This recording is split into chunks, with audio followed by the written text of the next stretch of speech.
दोस्तों, बारिश की एक काली रात जिसमें एक करोड़पति विधवा महिला एक मजदूर के दरवाजे को खटखटाती है, उससे पनाह मांगती है और कहती है उसको एक रात यहाँ पर रुकने दो। और मजदूर उसको देखकर दरवाजा खोल देता है। और फिर यहाँ पर उन दोनों के बीच में होता है कुछ ऐसा जिस जानने के बाद हर कोई आदमी दंग रह गया। उस मालकिन ने भी, जो करोड़पति विधवा महिला थी, उसने भी कह दिया कि मैं अब इस घर को ऐसे छोड़कर नहीं जाऊंगी। आखिर क्या हुआ था उन दोनों के बीच में, पूरी कहानी मैं आपको बताऊंगा। दोस्तों, आइए जानते हैं।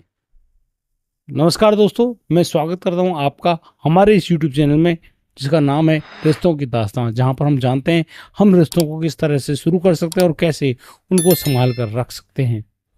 दोस्तों, वीडियो आपको अच्छी लगे तो हमको प्यारा सा लाइक करके जाना, और अगर आपको कुछ कहना है इस वीडियो के बारे में तो प्लीज़ कमेंट जरूर कीजिएगा। दोस्तों, बरसात की काली रात, बिल्कुल अंधेरा था, बहुत तेज बरसात हो रही थी, मानो आसमान आज कुछ करके ही दिखाने वाला है। तेज थरथराती हुई वो रात थी, बूंदें टपक रही थी, और एक महंगी कार जो कि रोड पर फर्राटे भरती हुई जा रही थी, उसको चला रही थी एक महिला सफेद साड़ी में। भला सुंदर वो महिला, नई उम्र की, लेकिन सफेद साड़ी में, जिसे देखकर कोई भी अंदाजा लगा सकता है कि ये बिना मेकअप किए हुए महिला है, यानी कि एक विधवा महिला है। अचानक से वो महिला देखती है कि उनकी गाड़ी का पीछा करने वाली गाड़ी भी उसके साथ स्पीड में आ रही है। महिला को डर लगा, महिला ने गाड़ी की स्पीड को कम किया, पीछे वाली गाड़ी भी स्लो हो गई।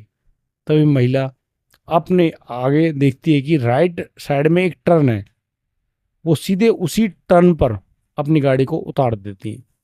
वो कुछ दूर तक तो उस रास्ते पर आगे बढ़ी, लेकिन आगे जाकर उनकी जो गाड़ी है वो उस कच्चे रास्ते में फंस जाती है। वो महिला देखती है कि अब मैं क्या करूँ, ना गाड़ी आगे जा रही है ना पीछे जा रही है, क्योंकि गाड़ी के जो टायर हैं वो फिसल रहे हैं। तभी महिला एक जोखिम उठाती है, वो तुरंत वहां से उस गाड़ी में से निकलती है। जैसे वो निकली, उसके सैंडल और पैर दोनों कीचड़ में सन गए। उसको थोड़ी दूर एक उजाला से दिखाई दिया, जैसे किसी घर में कोई दिया जल रहा हो। वो महिला तुरंत अपने मोबाइल, अपने जो सामान है, बैग है, उसको लेकर सीधे उस रफ्तार में आगे बढ़ी, कीचड़ में थप थप करती हुई जा रही हैं। और वो देख रही हैं कि वो उस दिए को वो पकड़ ही लेंगी, हासिल ही कर लेंगी। और थोड़ी ही देर में वो देखती हैं कि गाड़ी उस कच्चे रास्ते पे उतरी नहीं, लेकिन उस गाड़ी में से 3-4 लोग तो उतरे, जो कि रोड पर खड़े हुए हैं और शायद उस महिला का इंतजार कर रहे हैं। और महिला अपनी जान बचाते हुए पहुंच जाती है एक मजदूर के घर पर। वो देखती है कि यहाँ पर एक कोई रहता है जहाँ पर दिया जल रहा है। वह उस दरवाजे को खटखटाती है और कहती है कि उसको मदद चाहिए, उसकी हेल्प कीजिए। तभी अचानक वहाँ का दरवाजा खुलता है और उसके अंदर से निकलता है राजू, जो कि 28 साल का एक युवक। वो दरवाजा खोलता है, उस महिला को नजर भर के देखता है, क्योंकि दिए की रोशनी में जैसा भी दिखाई पड़ रहा था, वो तुरंत उस महिला को अंदर आने के लिए कहता है। महिला, जिसके नंगे पैर थे, क्योंकि कीचड़ की वजह से वो सैंडलों को पीछे ही छोड़ कर आई थी, उसकी साड़ी घुटनों तक कीचड़ में हो गई थी। राजू ने उस महिला को घर के अंदर किया, और अब जो रोशनी में उसका चेहरा दिखाई दिया, बिल्कुल सफेद चेहरा, बहुत ही सुंदर महिला, उसको देखकर राजू कांप गया। सोच रहा है आज उसके सामने कोई इंसान है या फिर कोई स्वर्ग से परी उतरी है। निहायत ही सुंदर महिला को देखकर वो राजू डगमगा ही जाता। अचानक उसकी माँ बोली, बेटा कौन आया है? और इस आवाज को सुनने के बाद वो जो महिला है, जिनका नाम कशिश है, कशिश तुरंत कहती है, अम्मा जी मैं आई हूँ आपके सामने मदद मांगने के लिए। मुझे शक है कि बाहर कोई मेरा इंतजार कर रहा है और मुझे उनकी नीयत अच्छी नहीं लगती, इसलिए मुझे आज तुम्हारे घर में पनाह चाहिए। दोस्तों, उस माँ ने अपने बेटे से कहा, बेटा दरवाजा अंदर से बंद कर दो और इस लड़की के हाथ पैरों को धुलवाओ, और इसको ठंड लग रही होगी। क्योंकि तब तक जो कशिश राजवंशी थी वो कांपना शुरू कर देती है, क्योंकि बारिश और तेज हवा उसको कहीं ना कहीं अंदर तक, ठंड तक पहुंचा रहे थे। दोस्तों, राजू ने पानी लिया और उस महिला यानी कि कशिश राजवंशी के हाथ पैरों को धुलवाया। उनसे कहा कि ये मोटा सा कंबल ले लो और अपने कपड़ों को धीरे धीरे करके निकाल दो कंबल ओढ़कर, क्योंकि ये गीले कपड़े हैं और इनमें तुम जब तक रहोगी ये तुम्हें परेशान कर देगा। जो माँ है उसने अपने बेटे को उस झोंपड़ी से बाहर जाने के लिए कहा। राजू बाहर तो गया, अपने आप को जैसे तैसे उसने झोंपड़ी के नीचे छुपाया, लेकिन तब तक जो कशिश राजवंशी है वो अपने कपड़े जो कि गीले हो चुके थे उनको उतार चुकी थी और दूसरे जो कंबल था उसमें अपने शरीर को छिपा लिया था। दोस्तों, अब जो राजू है वो घर के अंदर तो आता है और फिर उस महिला से पूछता है कि आप खाना खाएंगी या फिर आप खा कर आई हैं। तो यहाँ पर कशिश राजवंशी ने साफ कहा कि आज उन्होंने डिनर अपने ऑफिस में कर लिया था, क्योंकि आज बहुत ज़रूरी मीटिंग होनी थी। वो खाना नहीं खाएंगी, तुम्हारा बहुत बहुत धन्यवाद, बस उनको 2 गज जगह दे दो ताकि वो थोड़ी देर लेट जाए, आराम कर ले। लेकिन लेटने से पहले कशिश ने पूछा उनको क्या वो यहाँ पर सुरक्षित है। तो उस महिला ने और उस राजू ने साफ साफ कहा हाँ बिल्कुल सुरक्षित है, मेरी माँ भी यहाँ पर रहती है, मेरी बहन भी यहाँ पर रहती है और अब आप भी हो और हम भी हैं, और बेफिक्र रहिए, थोड़ी दूर पर यहाँ का गांव भी है, हम गांव से थोड़ा सा अलग रहते हैं। दोस्तों, उस रात कशिश जो कि उस बूढ़ी अम्मा के बगल में जाकर लेट तो जाती है, उसकी आंखों में आज नींद नहीं है, बड़ा ही गहरा खौफ उसकी आंखों में दिखाई पड़ रहा है और उसको देख रहा है वो राजू। राजू बड़ी गहराई से पूछता है आप कौन हैं, कहाँ से आई हैं। तो फिर वो महिला उनसे कहती है कि तुम मेरे बारे में जानकर क्या लोगे, मैं बहुत ही ज़्यादा दुखिया विधवा महिला हूँ, मैं दिल्ली की प्रसिद्ध जो राजवंशी इंडस्ट्रीज है जो कि टेक्सटाइल का काम करती है, मैं उसकी मालकिन हूँ। मेरे पति पिंटू राजवंशी जिनकी एक हादसे में दर्दनाक जान चली गई, हमारी शादी को अभी मात्र 2 साल हुए हैं। मुझे नहीं पता था कि मेरे भाग्य में कुछ ऐसा लिखा है, लेकिन मैं उसके कारोबार को बंद नहीं कर सकती, इसलिए मैंने उनकी जो पदभार है उसको संभाल लिया और कंपनी का देखभाल करने में मैं जुटी हुई हूँ। लेकिन मुझे शक है कि मेरी कंपनी के जो कमेटी के जो सदस्य हैं वही मेरी जान के पीछे पड़े हुए हैं और शायद वही लोग मेरा पीछा करना चाहते हैं। कहीं ऐसा ना कर दें कि इस पूरे मामले में उनकी जान चली जाए। राजू ने बड़ी तसल्ली से कहा आप बेफिक्र रहिए, आपको यहाँ पर कुछ भी नहीं हो सकता, आपका बाल भी महंगा नहीं होगा और बेफिक्र होकर आप विश्राम कीजिए और सुबह मिलते हैं, बात करते हैं। राजू जिसने प्लास्टिक के बैगों का एक बिस्तर सा बना रखा था और वो उसको लेकर बिस्तर मतलब जमीन पर ही लेट गया।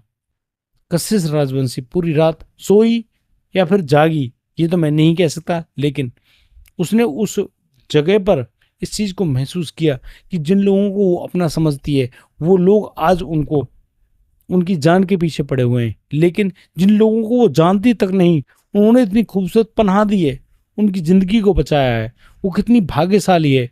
ऐसे लोग बहुत अच्छे होते हैं। इन सारी बातों का विचार करते हुए कशिश सोती तो है पर जब सुबह होती है तो वो जाग नहीं पाती है। जो सूरज है वो काफी ऊपर आ गया था, करीब सुबह के 9 बज चुके थे। वो राजू की अम्मा सभी लोग वहां पर जाग गए थे, वो अपने अपने काम में व्यस्त थे। तभी कशिश को चिड़ियों की चहचहाने की आवाज सुनाई देती है। कशिश उस आवाज को सुनने के बाद जागती है और फिर अपनी आंखों को मलते हुए देखती है कि वाकई में यहाँ पर सुबह हो गई है। उसने अपने आप को कंबल में लपेट रखा था। वो बाहर तो आई, बाहर आकर उसने जैसे उस पूरे माहौल को देखा वो दंग रह गई, क्योंकि यहाँ पर राजू और उसकी माँ पशुओं के लिए चारा काट रहे थे मशीन से, और तो और बारिश हो रही थी, वो माँ बेटा दोनों भीगे हुए थे।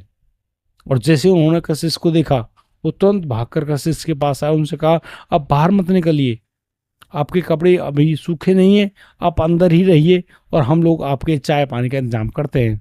कशिश उनको मना करती, लेकिन राजू तब तक अपनी कार्रवाई में आगे बढ़ चुका था और अपनी छोटी बहन सुमन से कह चुका था कि दूध लोटे में रखा है और इनके लिए एक अच्छी सी चाय बना दो। कशिश ने चाय भी पी। कशिश ने अपने कपड़ों को धूप में सुखाने के लिए बोला। उसने अपने जब कपड़े सूख गए उनको पहनने के बाद जानना चाहा कि राजू कौन है, क्योंकि तब तक वो जो कशिश है वो देख चुकी थी। उस झोंपड़ी में काफी सारी किताबें रखी हैं, महंगी किताबें हैं, अकाउंटेंसी की किताबें हैं, कॉमर्स की किताबें हैं, इनको पढ़ता कौन है, इस पूरे राज को वो जानना चाहती थी। उस कशिश ने बड़ी तसल्ली से राजू की माँ को पूछा कि आंटी जी, मैं आपसे ये जानना चाहती हूँ कि इन किताबों को यहाँ पर पढ़ता कौन है। तो उस महिला ने बड़ी तसल्ली से जवाब दिया, बेटा इनको पढ़ता कौन, मेरी बेटी पढ़ती है और मेरा बेटा पढ़ता है। पता है, वो काफी पढ़ा लिखा लड़का है। हम गाजियाबाद के नामी ग्रामी एक बिजनेसमैन फैमिली से ताल्लुकात रखते हैं, लेकिन हमारे जो पति थे, राजू के पिताजी, वो बड़े ही भोले भाले इंसान थे और उनको उनके ही रिश्तेदारों ने बड़ा जबरदस्त धोखा दिया और इसी धोखे के चलते उन रिश्तेदारों ने उनकी जान तक ले ली और उन्होंने अपनी दाब धौंस में आकर झूठ बोलकर गलत और अलग तरह के कागज दिखाकर उनकी कंपनी को, उनके कारखाने को, यहाँ तक कि उनके घर को भी कब्जा कर लिया। उनसे सब कुछ छीन लिया और उनको दर दर की ठोकर खाने के लिए मजबूर कर दिया। आज हम जिस जगह पर हैं, ये हमारे एक नौकर हैं, उनकी जगह है और हम यहाँ पर उनकी झोंपड़ी में रहते हैं। जिस तरह की बात कशिश ने उस महिला से सुनी, वो बहुत ज़्यादा दर्द में डूब गई। वो देखने लगी आखिरकार ये अम्मा कौन सी बरादरी की हैं, क्या गोत्र है, क्या जानना चाहती हैं। उन्होंने सारी बातें कही और उनको उन महिला से मालूम चला कि वो एक अग्रवाल परिवार से ताल्लुकात रखती हैं। इन सारी बातों को जानने के बाद जो कशिश है, उस माँ के, उस बेटे के, उस बहन के, सभी के हाव भाव को देख रही है और बड़ी गहराई से सोच रही है कि जिन लोगों को वो अपना समझती आई हमेशा हमेशा के लिए, वही लोग उसको धोखा दे रहे हैं। लेकिन जिन लोगों को वो जानती तक नहीं, उसके लिए जान तक देने के लिए तैयार है। कैसा अनोखा संसार है। जिन लोगों के लिए, जिन लोगों ने सिर्फ अपना अपना अपना सोचकर उनके पति तक की जान ले ली, उनको विधवा कर दिया नई उम्र में। और आज जो लोग उसको जानते ही नहीं, उसके बारे में कोई चीज ही नहीं जानते, वो लोग उसके लिए जान तक देने के लिए तैयार हैं। कितनी गजब की बात है। जो कशिश राजवंशी है, वो उस दिन तो वहां उन राजवर की झोंपड़ी में रुके, लेकिन अगले दिन जो उनका दूसरा दिन था, उस रोज गांव के कुछ लोग आए। उनके हाथ में एक समाचार पत्र था और समाचार पत्र में एक खास खबर छपी हुई थी कि राजवंशी इंडस्ट्रीज की जो मालकिन है कशिश राजवंशी, वो लापता हैं। उनकी खबर देने वाले व्यक्ति को 50,000 रुपये का इनाम दिया जाएगा।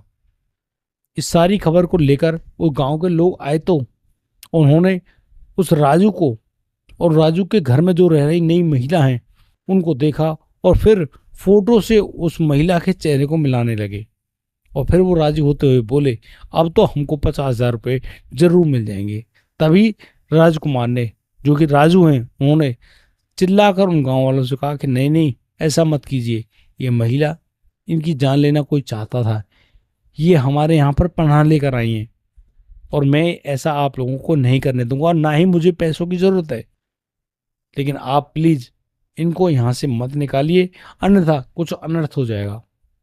कशिश राजवंशी राजू के उस ललक को, उस ललकार को देखते रही और सोचती रही कि कैसे कोई इंसान बिना कुछ जाने पहचाने उसकी एवज में ऐसा भी हो सकता है, अपने ही गांव वालों के खिलाफ खड़ा हो सकता है।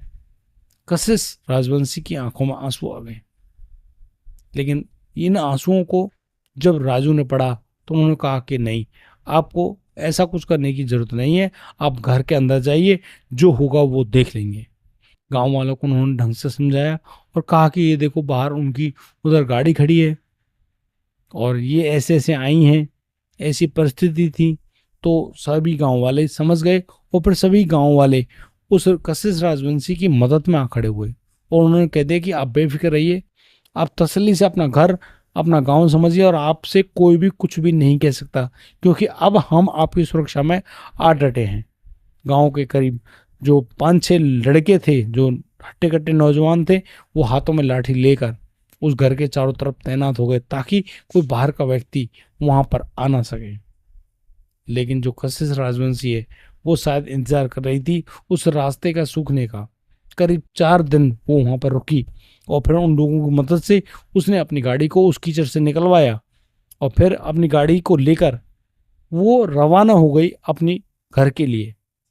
कशिश राजवंशी वहां से गई तो सही, उसने अपनी इंडस्ट्री को दोबारा से संभाला, लेकिन उसकी समझ में आ गया था कि कौन व्यक्ति उसकी पहचान कर रहा है, कौन उसके पीछे लगा हुआ है और कौन उसकी जान लेना चाहता है। क्योंकि जब वो रात को वहां पर आई थी उस समय उनके फ़ोन की जो बैटरी है वो काफ़ी ज़्यादा ड्रेन हो चुकी थी। वहाँ पर बिजली का कोई प्रबंध नहीं था, क्योंकि जंगल में उनका घर था, वहाँ बिजली तो थी नहीं, इसलिए उनका फ़ोन चार्ज वगैरह नहीं हो सका। लेकिन जब कशिश राजवंशी अपनी इंडस्ट्री में आई, उन्होंने अपने वकीलों की टीम बुलाई और फिर उन्होंने अपनी कंपनी के सभी कागजात जो लोगों के पास थे वो सबको गैदर किया, इकट्ठा किया, और वो जानना चाहती है कि वो एक सुखद भविष्य में अपनी ज़िंदगी को आगे बढ़ाएंगी, ताकि वो भी सुरक्षित रहें, उनकी कंपनी भी सुरक्षित रहे, उनके पति पिंडू का सपना भी सुरक्षित रहे। दोस्तों, ये थी इस पूरी कहानी की पहला नंबर पार्ट। बहुत लंबी कहानी हो जाएगी, मैं ज़्यादा लंबी कहानी आपको नहीं सुना पाऊंगा।